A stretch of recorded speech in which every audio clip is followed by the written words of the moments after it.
tomoni bato belé alinga mobali po mona mobali na mbongo et une fois mobali akoyi aza sous na mbongo te balongole na musala moyen a se retrouver l'issue parce que fondement to eloko evandiseki na bolingo wana to na show ya mutu wana eza mbongo eza l'issue te asa nini akimi circonstance ekozala mbongo circonstance ekozala insatisfaction na mbetu circonstance ekozala makambo ebele en tout cas ba cause to ba circonstance eza ebele ekosala ke batu bakabwana. Est-ce que l'exigence sexuelle peut ekozala moko ya ba circonstance prioritaire ou ekoko boma pe couple un jour? Mais tout à fait. Ba qualité. Soko kutaki mwasi na ba défaut luko corriger yango comme ba qualité. Ngai ndeti naza boita mususu epa na biso to mwasi mona lingi epa na bango ayeba yi kolamba te. Peut-être grâce à moi. Nous avons orienté. Ah ma chérie, moi j'aime que tu prépares ça. Du fait que nous avons fortifié, nous avons dit que sala et qu'on booster et qu'on stimuler et qu'on tinde à luka quoi apprendre.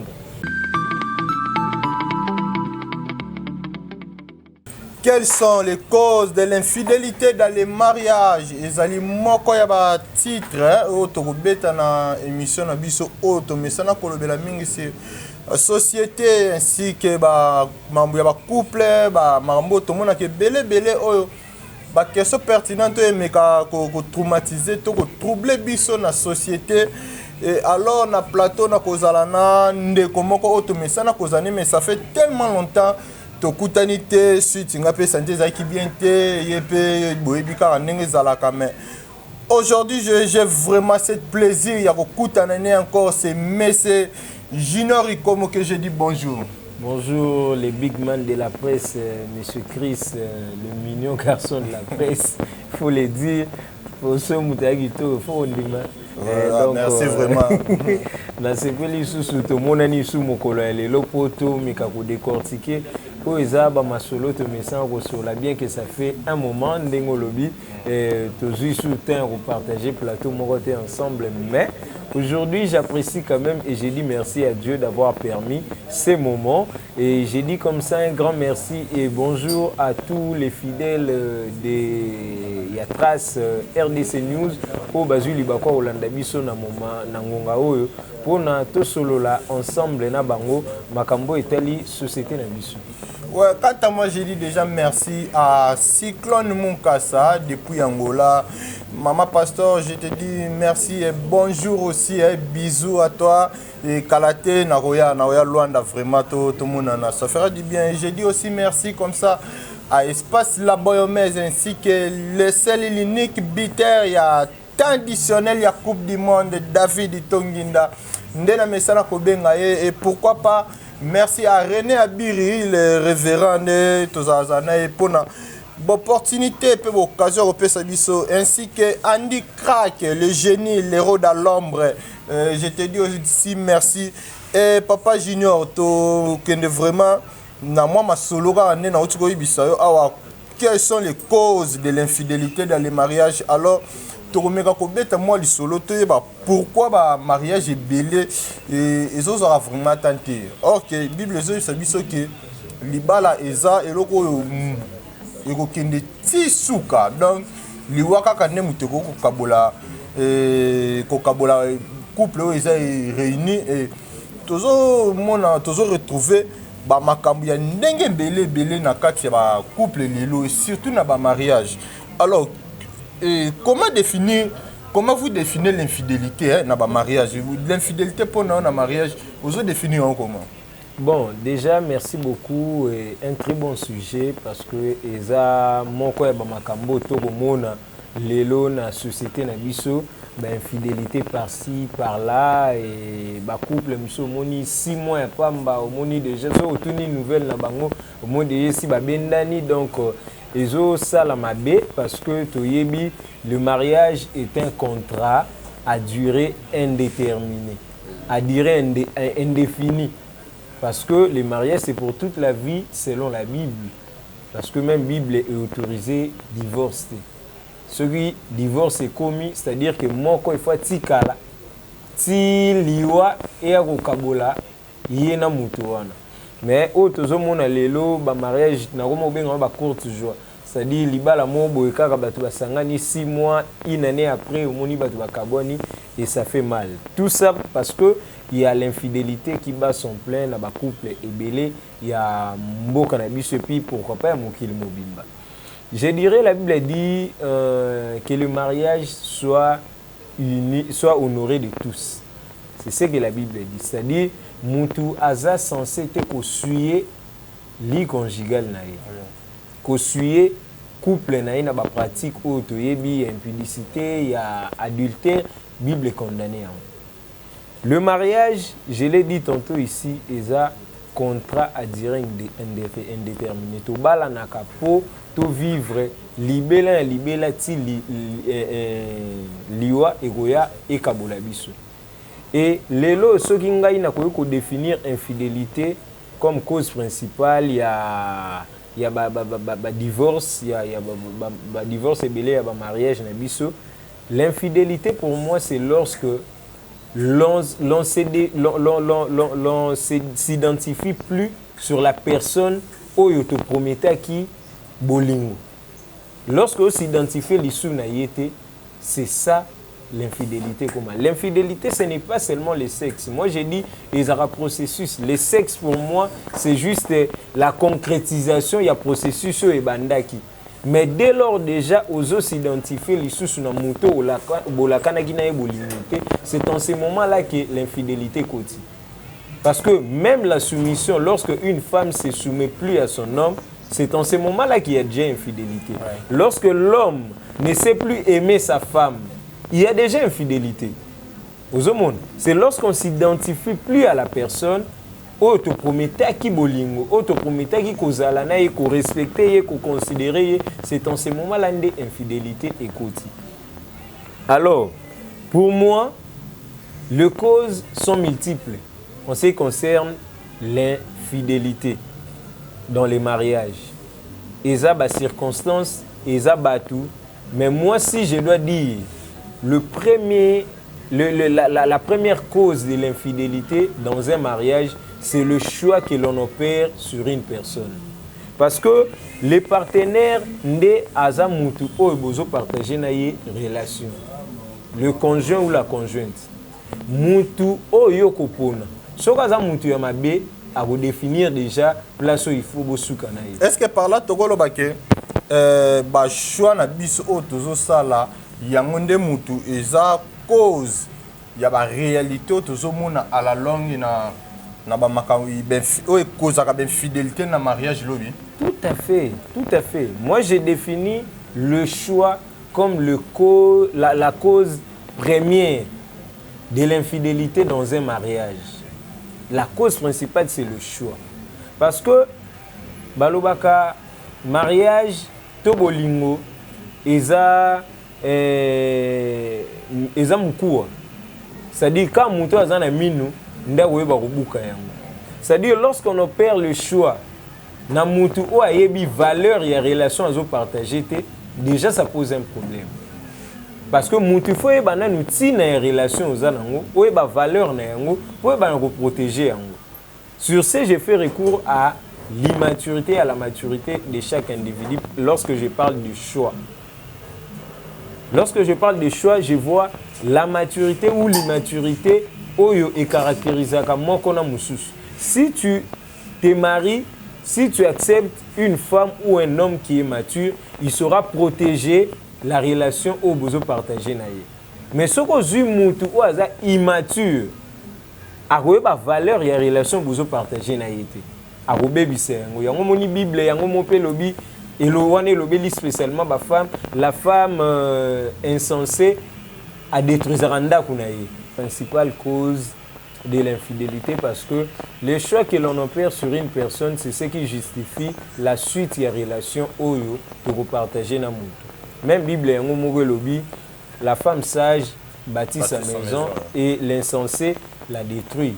Donc, choix oyo opéré na mutu yango na sali recours mbala moko. Lorsque je parle du choix, je vois la maturité ou l'immaturité qui peut caractériser une personne. C'est-à-dire ce que vous mutu ya malonga ou aza mature a ba valeur ya relation ou vous partager na ye. Ce que vous mutu ou aza immature a ba tina ya relation vous partager na ye et pas ba valeur ya mutu azo partager ni relation te. Et ça loko sombi téléphone na cher aux yeux pesi yango na mutu aza liboma a kozwa ba mbiango pe na mire po ebitina na ngote. C'est pareil lorsqu'on opère le choix d'un conjoint ou d'une conjointe qui est immature. Ayebitina ya relation à partager na partenaire na été. C'est comme ça. Et c'est pareil, on va lobi adage moko lobaka wolo na maboko ya zoba izaragwa libanga donc arobwa kana yango po ebi tina na ngote. C'est-à-dire le choix est l'élément le plus important, les critères fondamentaux en ce qui concerne le mariage. Mais est-ce que nous sommes trompés des fois na ba choix na biso? Ben oui, Lelo, plusieurs personnes bachaka fondement to socle bachwa na bango na mbongo na kitoko na tai bon, parce na que kulata on meki ko définir bloko wana na elikamo elinga na moto hein ba circonstance nini et ko conduire couple na ben fidélité. Ouais, j'y arrive par rapport à la question si l'isana nous au moni par rapport au choix. Le choix il y a conjoint batu mususu bacha ba fondement na bango il y a ba choix na bango to critère fondamental il y a ba choix na bango sur l'argent, le matériel, sur la taille d'une personne. On appelle ça exemple moko. Olingi mobali mopo mobali wana tambolaka bien, il est élégant tambolaka bien. Bobala ni na ye. Et ça critère na yo. Fondement na yo to soubassement ya choix na yo yango wana. Et ça pour mobali ya gentleman tambolaka bien. Mobali wana une fois dans les mariages ça les accident aokoka suko tambola ta komi inaps. Est-ce que ogolinga parce que fondement to soubassement ya choix na yo ezalaki yango wana. Mais tant que tambola lisusu te, est-ce que vous êtes sous en mesure ya kolinga kaka? Point d'interrogation. Yango moni to lo be likambo ya choix. Le choix lorsqu'on opère le choix, critère fondamental, il faut les valeurs humaines au mutazo caractériser et puis surtout la maturité d'une personne. La maturité de ça la mutai ba valeur il y a relation au azanango que il y a mutazo partager une relation. Raison pour laquelle lorsque l'on opère le choix, il faut tout ça le choix où ils sont responsables et puis ils sont judicieux pour et justifier biso tout au long il y a parcours to ya mariage na biso. Et par rapport il y a ba circonstances ndengo tuningai, les circonstances aujourd'hui sont multiples, sont nombreuses. Oui. Raison pour laquelle lorsque j'ai parlé de choix et lelo oyo tomoni batebele alinga mobali po mona mobali na mbongo. Et une fois mobali akwei azesu na mbongo te balongole na musala moyen a se retrouver l'issue parce que fondement to eloko evandiseki na bolingo wana to na show ya mutu wana eza mbongo eza l'issue te asa nini na kimi circonstance que vous à la mbongo circonstance que vous à la insatisfaction na mbetu circonstance que vous à la makambo belé en tout cas ba cause to ba circonstance eza ebele ko sala ke ba tu ba kabona. Est-ce que l'exigence sexuelle peut et cause à la moko ya ba circonstance prioritaire au ekoko bomape couple un jour? Mais tout à fait. Raison pour laquelle, lorsque je parle de la maturité, il faut qu'on s'attende dans nyos. Je donne un exemple. Il y a cousine, il y a nièce Nangamoko qui est venue me demander, oncle, nazana besoin na bala, ngabiongo balo zana mobile bien, nazana mobile to sel ne 10 ans bien. Bon, vous sali 10 ans. Non, bien est-ce qu'il y a bien vraiment suffisamment bina yebié to mesani azwanga depuis na mona mukie boyna boyna ngabi ah. Au moni, le mariage eza eloko ya osaka na ngote. Wana oyebise, le mariage eza eloko osaka na ngote. Ko tout atolo yozo tout atolo yebi c'est peut-être parce que oyaka ozongaka mais peut-être ko partager na ye vie mobimba ko lala na ko lamuka na ye eza des choses différentes. Alors lorsqu'on est mature, on va s'attendre à tout ça. Oui. Vous comprenez? On va s'attendre à tout ça. nalingi mobali peut-être akozala à la hauteur te ba satisfaction na ngai nde nalingaka na mbeto.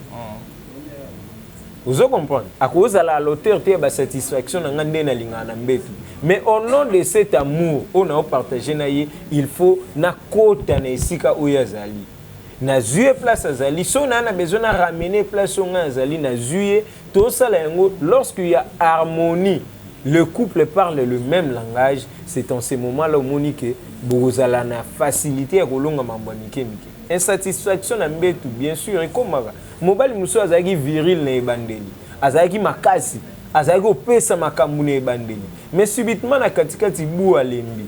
Qu'est-ce que la femme va faire? Et kozala raison te pona yo otika mutu wana.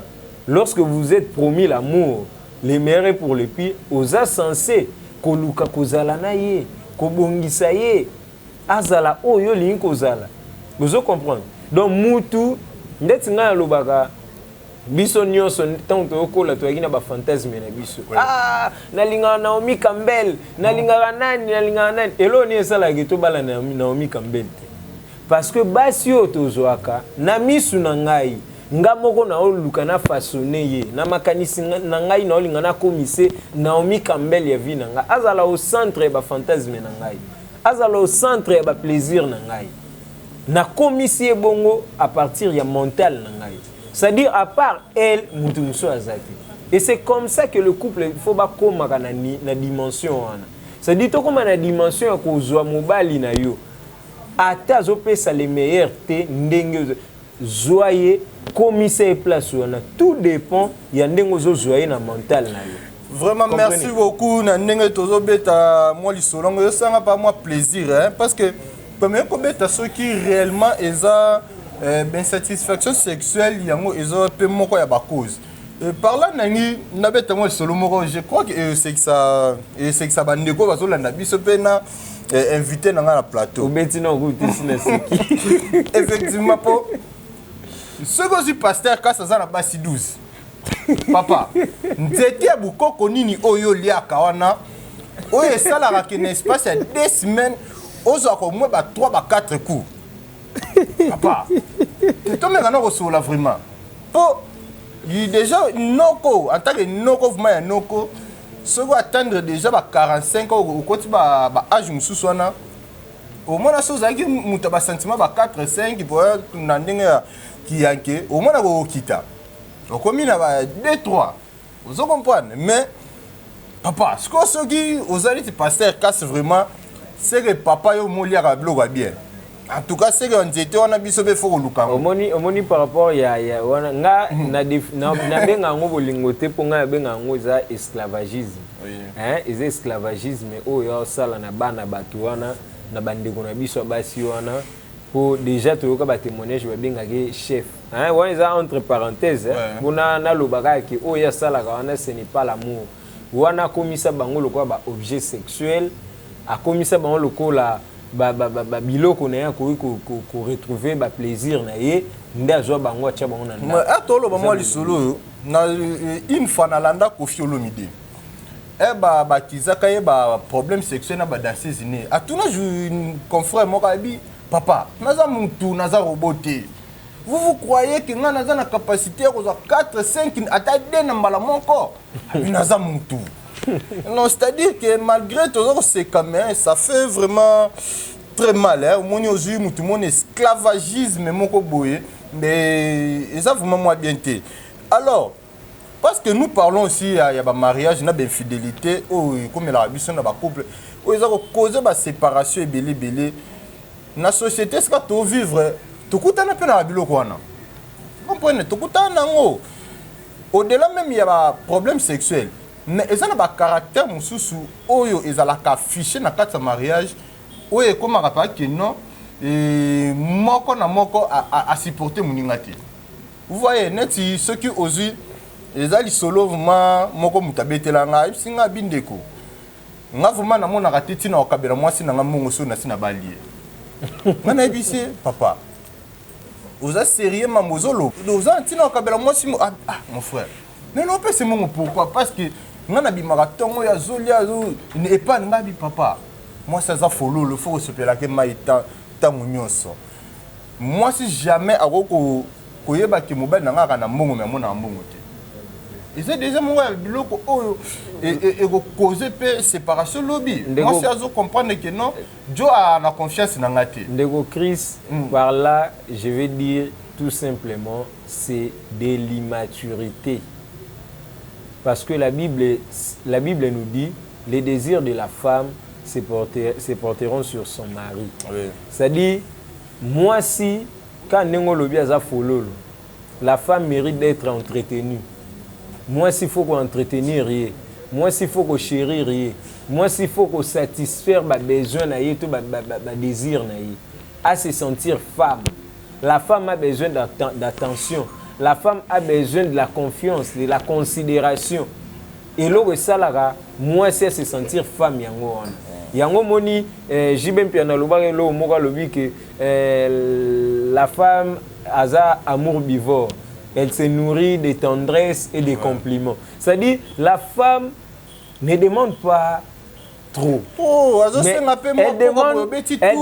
elle demande des petites choses. La femme alingaka à se sentir femme lorsque mobile est en attention. Lorsque mobile est en la femme se sent protégée et sécurisée. Mais lorsque mobile est en au lobby que le roi n'a balaye c'est Dieu qui est ici. Au moment où lelo ba cause musu super. Tu as parlé des circonstances tout à l'heure. Ba cause musu sur lelo ezo boma babolingo na biso ezani. To komi konunisa bolingo. Oui. Eza la basi to mibali to komi konunisa bolingo. Ça dit bolingo enunakate. L'amour va vivre en le roi lobby mokile kufa jour à jour. Comment la bolingo musu sezolia kwanga nesike mela potopoto. Bolingo mela potopoto tezolia mbala moko kwanga vraiment. Bolingo enunakate. Obandaki ne bandeli ya mariage. Yo ana oyaka observera papa biloko. Boliaka na ya ensemble. Ni ne sali subitement le roi boboti bana. Okoma otinda bana ndeba koma servir mo bana. Papa ngana zaka choqué une fois.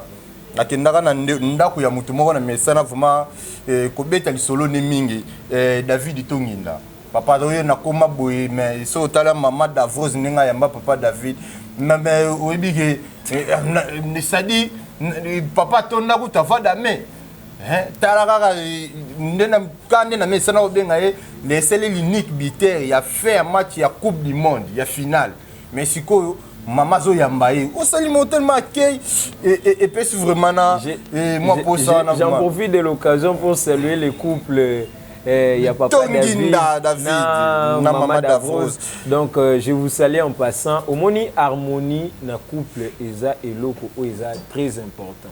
C'est-à-dire bato belé ba négligeara yango mais c'est le socle dans l'amour, c'est le fondement dans l'amour.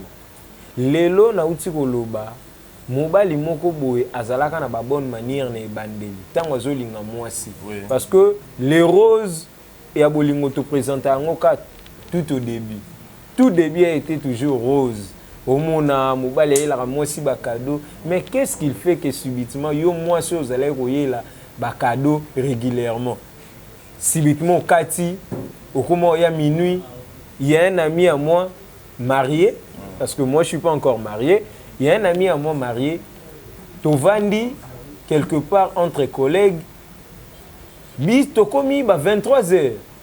Biso ba célibataire, tokomi ko welisa air. Tozonga ndako. Mais zakana. Air. Hier ont proposé biso hôtel, mo ba fungoli koto to ke hôtel. 40 degrés. En tout cas, na mi check na beta na ngai nyonso. Na bisenga lobi, mon frère, toi un homme marié. Biso ba célibataire tozo welisa tozonga ndako. Mais toi tu nous proposes quelque chose et si comme soupo tozonga erni.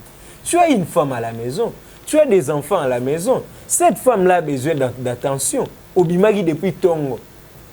Oyo kuteta mso salali. Yo kan si moi si on a na journée vraiment zaki na besoin mon na ote. Azaki na besoin ko solisa ote. Ote ça me sana rozelanga ka ofunga binana non.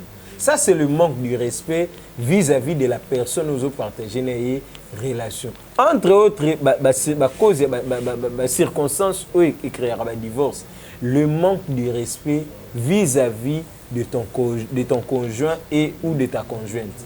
Ce manque de respect, c'est un critère de cause il y a ba divorce belé. Est-ce que bon toi tozo chiter na moi question là. Dans une bak samulo moko est-ce que ezalaka dia éducation mutu azwaka na famille na ye to ezalaka ba comportement ayaka ko copier kaka era kotaka ko na mambo libala. Vous savez nde to linganaka tant to kolaka to botami ba parents ba bokoli biso to koli et komaka na moment oyo mobota suki ezana makambo susu azali kosala ona fimbu akosala ngo esute et comme libre choix c'est-à-dire faut loba soit oyoki te c'est-à-dire tant to linganaka mutu na mutu yaka na ba défaut na ye ba imperfection na ye oh papa na maman basi ko achever te c'est-à-dire et comme ma responsabilité à moi si to mobali nde a ko achever yango ya on a lobaka dans une relation amoureuse nous sommes censés apporter un plus dans la vie de l'autre. C'est-à-dire soko kuta ki mobali na ba imperfection luko corriger yango et comme ba qualité. Soko kuta ki mwasi na ba défaut luko corriger yango comme ba qualité. Ngai ndeti na za boita mususu et pa na biso to mwasi mona lingi pa na bango ayeba yi kolamba te. Peut-être grâce à moi. No banda ko orienter. Ah ma chérie, moi j'aime que tu prépares ça. Du fait que nazo fortifier nazo ebise ndenge ngai na lingi ya sala et ko booster et ko stimuler et ko tinda aluka ko apprendre. Une fois apprendre, qui sera l'auteur de cette démarche? C'est moi la personne on a encouragé na voir. C'est-à-dire d'une manière ou d'une autre n'a apporté un plus. Et pas maman na tata na esoka eba rolamba te, mais grâce à moi ayebi rolamba. Vous comprenez? Mobali muso eba kopesa batumbo tete, il était arrogant na famille na bango. Na pona obimiselo kwana tout au long ya émission na robetelo lisolo. To robeta lisolo moko wana. Il y a makambo de salutation. Et je crois que to boucler chapitre wana. Mais tozo kota na question mususu pe ezalaka elobama mingi. Bandeko, libala eza pour les meilleurs et pour les pires. Et papa Lutumba lobelo moko abi libala eza bilanga ya nzube oyo kaka mutu alataka basapato ya makasi na baga nde akotaka mpona kobunda po to kobuka oyo ezali ya motu ya na kati ya bilanga wana. Alors tozala tolingana vraiment na bacouple soko bimisi déjà mbongo na yo bali mwasi en tout cas faut kolinga ye ça fait te m'a dit bien papa na wa poko betisa ka mama tour et kosala eloko te. Et alors la couple moko na yebi ndeko na somba voiture mais moi si voiture ça da 3 ans moi ça matana une voiture te donc ma mitona na bi mais on va en esclavagisme ou on va na libala. Alors papa Junior, qui est le vrai acteur et infidélité na kati ya couple? Parce que na ancestral ya babantu balingaka vraiment ko condamner mobali te hein ne biso mobali balinga vraiment condamner biso te na mamweta infidélité. Baloba toujours un homme doit avoir même 3 4 même 10 et c'est logo te batu misu ba pesa ko na pasteur casse raison abi non az infidélité ça dit écoute facilité fa ba ki ça susu. Mais est-ce que réellement l'homme peut à cause de la paix ba ko traiter un homme infidèle na kati mariage? Voilà. Au moni l'homme et la femme, je dirais par rapport à cette question, l'homme et la femme sont pareils, bien que la Bible est pécipée, bampifo et belé na mobali, parce que l'homme a toujours été le chef de la maison, mais naba ndenge mususu biso tout aux aba être humain. Relation amoureuse pose à la relation, mariage pose à la mariage, c'est-à-dire il faut qu'il y ait un partenaire à côté. Ceux qui ont eu un mariage, mais ceux qui ont un partenaire, ne ont pas un mariage. C'est-à-dire biso tout aux acteurs dans cette relation. C'est-à-dire la vie de tout le monde compte.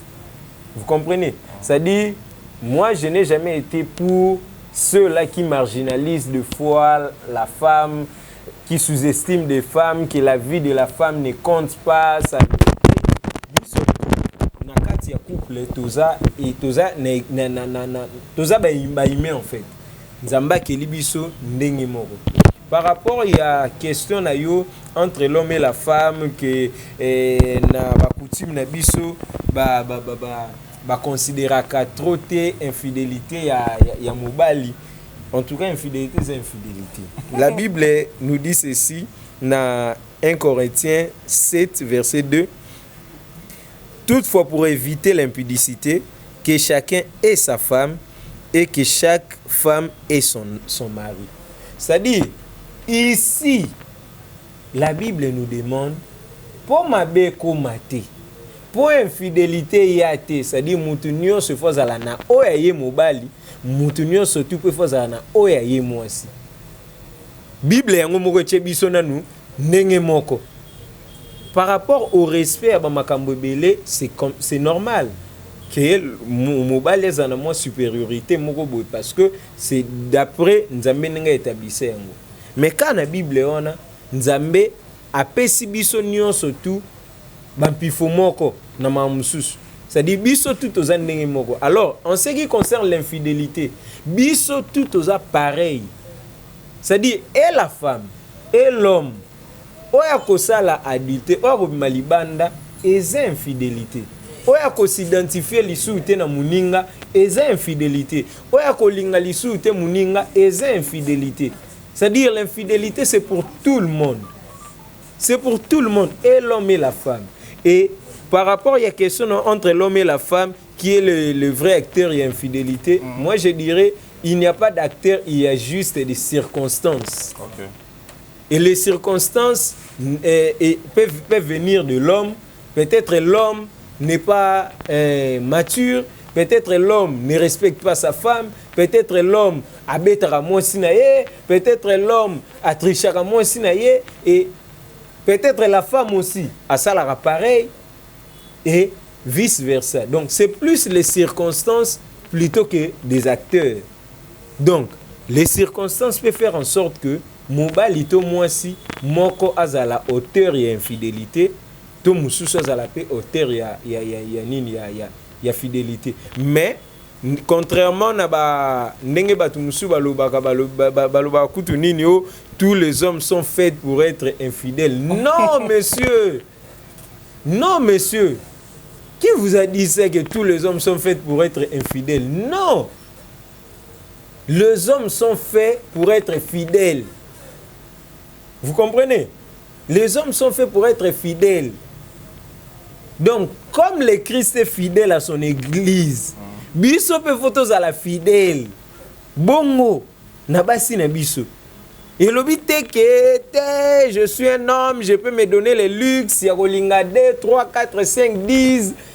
Tout dépend de mon argent. Non, monsieur, tu te trompes. Tous en atteint grâce. Tous en atteint grâce. Même na Timothée pour des serviteurs de Dieu, le autre serviteur en a 2, 3, 4 femmes.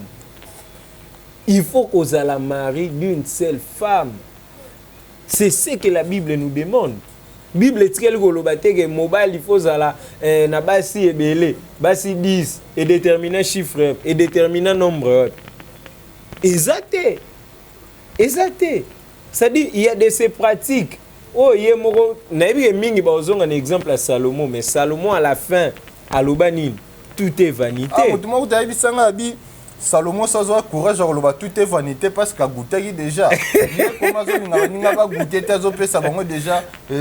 conseil en avance. Non, il faut que tu aies goûté. Non. C'est-à-dire, au moni, la responsabilité nous oblige d'être aussi fidèles. Oui. Vous comprenez? Pose à la. Et puis, je vais choquer d'autres personnes. Un homme infidèle n'est pas mature. En tout cas, naebi que la réaction au côté de partout souffrait que naebi sabinongo. Un homme infidèle n'est pas mature. Vous savez le pourquoi? Parce que soko yebaki que oko s'identifier te na muto yozanaye pourquoi lingaki. C'est ça l'immaturité. Olingaki point. La responsabilité, non, la responsabilité nous oblige d'être responsables de nos actes et de les assumer jusqu'à la fin. Mais toi, tu as promis la fidélité, tu as promis d'être là, tu as promis d'être là pour une certaine personne. olobi ozalana etongo midi poko et tokomi na minuit oza wana te na 20h oza te na 6h oza te okenda na yo sala 2-3 jours oza pa makangu. Un homme infidèle, je le répète, je vais choquer les gens. Peu importe ce que vous allez dire, les hommes infidèles sont immatures, sont des personnes immatures. Effectivement, parce que déjà na kochité, quant à moi je dis déjà merci à Royal Kinalele moi Simbongo Dorsena Givenchy na pêche mote pas Yozali. Je dis comme ça merci à Maman Paola Schengen depuis Londres. Salutations spéciales à vous, Maman Schengen, Maman Paola Schengen depuis Londres. Je vous dis aussi merci à JK Trans, Jacques Ntumba, Papana Owen, ainsi que Wisdom. Je vous dis aussi merci, camarade. Nazo c'est la peine, Jacques. Nazo c'est la Obengate, mon frère. Et tous ceux qui sont déjà dans la chité, dans l'émission Nabiso. Comme ça, là, je dis aussi un grand merci à les amis Oba Messani Kolanda Biso tout le temps. Commentaires aux gens ratés, mais juste une question moi suka pona ko boucler o ezali émission na biso ya lelo ezali Papa Junior parce que vous avez parlé l'acteur principal de l'infidélité, mais comment éviter l'infidélité dans un couple? C'est-à-dire l'infidélité, pour l'éviter dans un couple, la première des choses, c'est d'abord être responsable de son choix. Ça, c'est la première des choses. Lorsque vous voulez être responsable, il faut... Plutôt, lorsque vous êtes responsable, c'est la chose qui va vous éviter l'infidélité. Parce qu'un responsable s'assume de son choix jusqu'à la fin. Aponi, andimi, avandina yango libela. Mabeto malamu azana yango. Vous comprenez? Et puis, la deuxième des choses, pour éviter l'infidélité, il faut avoir Dieu. Il faut avoir Dieu. Moi, j'ai dit, dans une relation, tant que tu Mutuna Mutu, là je parle sur le plan spirituel. Ouais, il faut savoir rapide parce qu'on me fait déjà signe que nous sommes. Voilà, je vais clôturer par là. Mutuna Mutu azala kanabitumba na ye, Mutuna Mutu azara na ba problème na ye. Mais tant que tu sangani ya loka to sangisi bitumba. C'est-à-dire na kati ya relation na mutu to ko faire intervenir, c'est Dieu. Parce que Dieu a la solution à toute chose qu'on peut faire. Dans une relation, dans un mariage, si le fondement n'est pas Dieu, tout ça les logotés. C'est-à-dire pour éviter l'infidélité, c'est-à-dire il faut être responsable et puis il faut avoir Dieu. Et puis la troisième des choses, il faut être mature. Seule les personnes matures et censées combattre la eloko bazana ngona maboko. Oaza immature aroeba valeur ya eloko te on balobaka wolo na maboko azoba ezoaka mutu ya na ngote. Dernier mot na yo. Voilà, merci beaucoup na bandeko nyonso to balandi biso na trace RDC News na échange na biso malobeza ke belé roloba, mais le temps nous a fait défaut et j'ai dit un grand merci na maman Mireille Wanzola, j'ai dit un grand merci comme ça et big dédicace à toutes les femmes vertueuses hein, voilà, je vois comme ça maman Nene Matondo, je vois maman Julie Moukeba depuis les États-Unis et je salue comme ça aussi maman Bibi, maman Ritensia et maman Nathalie Misenga, maman Nana Takaza, maman Anto Mbouyi, voilà, et puis je salue aussi Cindy Julie Diaz hein, et Louis Kassongo, Fifi Amundala, vous êtes nombreux, je vous aime. Nous arrêter aujourd'hui, je dis comme ça merci à maman Grace Lumingu depuis les États-Unis. Et quant à moi, nous allons nous retrouver prochainement. Makamongo ezara ebele ya koloba mais faut y attendre et prenons déjà rendez-vous déjà les demain tokobeta sur le solo mususu.